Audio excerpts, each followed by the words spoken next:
rich people cringe and say, don't tell them that, Rob? Yes. Don't tell people what you know. Right. Keep them poor.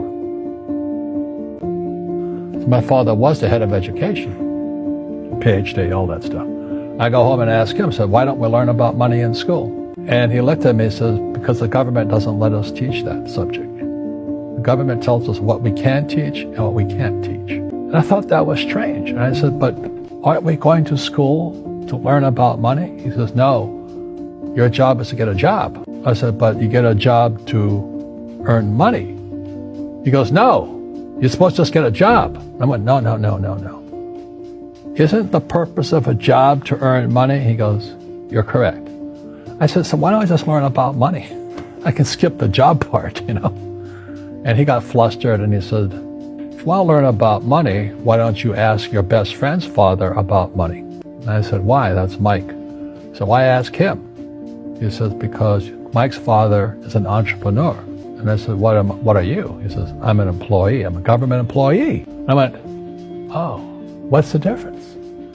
He says, the difference is an entrepreneur must know about money, or they're no longer entrepreneurs.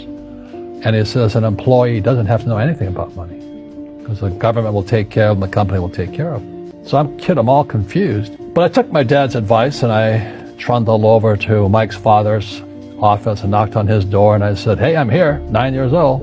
Teach me about money. He says, beat it, kid, But that's where the story of Rich Dad, Poor Dad started. And finally, through persistence, my rich dad started teaching me about money on one condition. And that condition was he would never pay me. He says, the moment I pay you, you think like an employee. He says, that's the trap. Entrepreneurs work for free. And now I'm 9 years old, my head's going cracking in half. He says, you never want a paycheck. You understand that, kid? I said, okay, I got it. And he says, well, how do I make money? He says, that's what entrepreneurs figure out. It's like, so how do I learn about money? So he would just break out a Monopoly game board. So I would work for free. I'd pick up cigarette butts and he had hotels and restaurants and I would clean and do menial tasks. And as I got older, I started getting into office work and marketing and accounting. And I was an apprentice basically, but I always worked for free. And he would teach me about money. But the way he taught me about money was playing Monopoly. And finally one day I got upset. I said, well, when are you going to teach me about money? He says, what do you think we're doing? We're playing Monopoly. He goes, no. What do you think we're doing? We're playing Monopoly. He says, what do you think we're doing? I don't know. I'm teaching you about money. And then that's when, you have one green house. He says, there's many formulas for great success in money. There's thousands of them. But one of the best ones is found on the game of Monopoly. It still is today. 4 green houses, 1 red hotel. I said, what? He says, one of the greatest ways to acquire great wealth is playing Monopoly in real life. 4 green houses, 1 red hotel. Is that all there is? He goes, that's it. And he says, what do you think I'm doing? And I went, I don't know. So then he took me out and he showed me his greenhouses. And 10 years later, when I was 19, I was now in school in New York.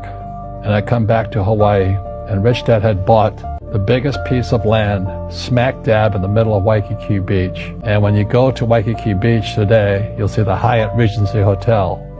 That was his hotel. Just like the game of Monopoly. Just like the game of Monopoly. Acquired assets and they became bigger assets. He just kept what's called an assemblage because that property wasn't that big at the time. So he had to buy out all the small guys. Because Waikiki was a little dirtwater little town. So he'd buy out this shop owner and buy that shop owner.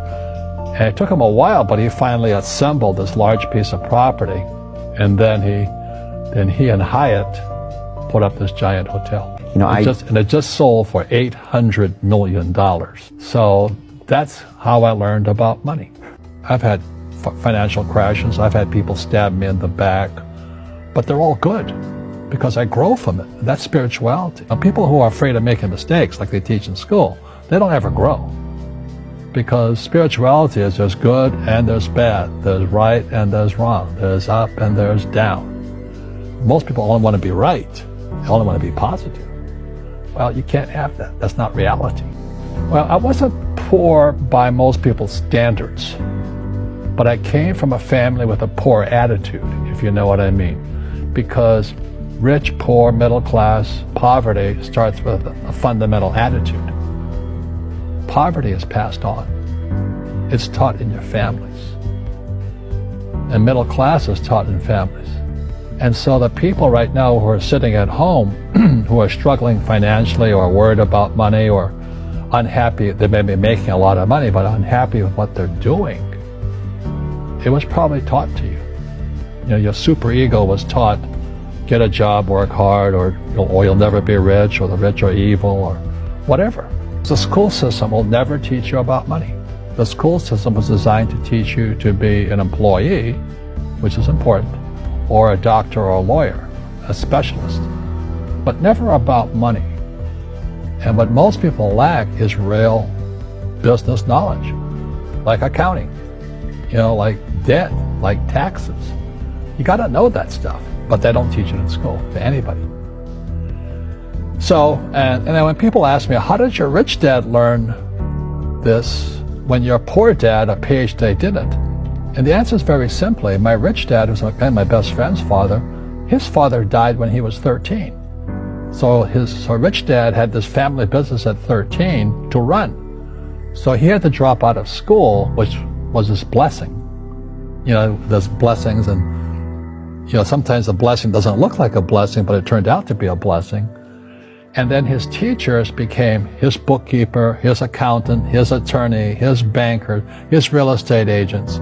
So he has what I call real teachers, not these fake teachers in school. You see, most teachers in school, they're out of ethics. They teach subjects they themselves don't practice. I asked the teacher, I said, I'm in my third year of calculus now. It was called strength of materials. I said, am I ever going to use this stuff? He goes, no. I said, why do you teach it? He says, because I get paid. I said, do you ever use it? He goes, no. And that's why, you have to, in life, one of the things I suggest to people, you got to find a real teacher versus a fake teacher. And a fake teacher is somebody who doesn't do what they teach. And a real teacher is doing what they teach every day. So my accountants, my attorneys, they're in it every single day. That's how I learn, because every day I'm solving problems in my business. So I have accountants and attorneys and bankers and all these people on speed dial because I'm solving problems with my team. I see you giving this knowledge out, and Yeah. do the rich people cringe and say, don't tell them that, Rob? Yes. Don't tell people what you know. Right. Keep them poor. But, unfortunately, the poor, as was in the Bible, I'm not real religious, the poor will always be amongst us because it starts up here. Right, it's that fear mentality. It's in their words, and the words become flesh. Again, I'm not really religious. I flunked out of Sunday school also. But when they say I can't afford it or I can't do that, they go down. They become what they say. My PhD dad, he says, what do you think I am, made of money? I can't afford that. And my rich dad would say, that's why he's poor. Poor people say, I can't afford it, I can't do that, I don't have time. Because it's an escape. It's an escape. You know what I mean? It's easy to say, I can't afford it. And your rich dad used to say what instead of, I can't afford it? How can I afford it? How can I do that? What would it take, or why should I do that? He says that a question opens the mind, a statement closes the mind. So when you say, I can't afford it, your mind shuts down, and you become what you say. Rugby is a team sport, but so is soccer. The rules are different. And other people are golfers. They play by themselves. And so everybody's different. So my game financially is business, number one. Second is real estate. So what I say to young people is, you find your game.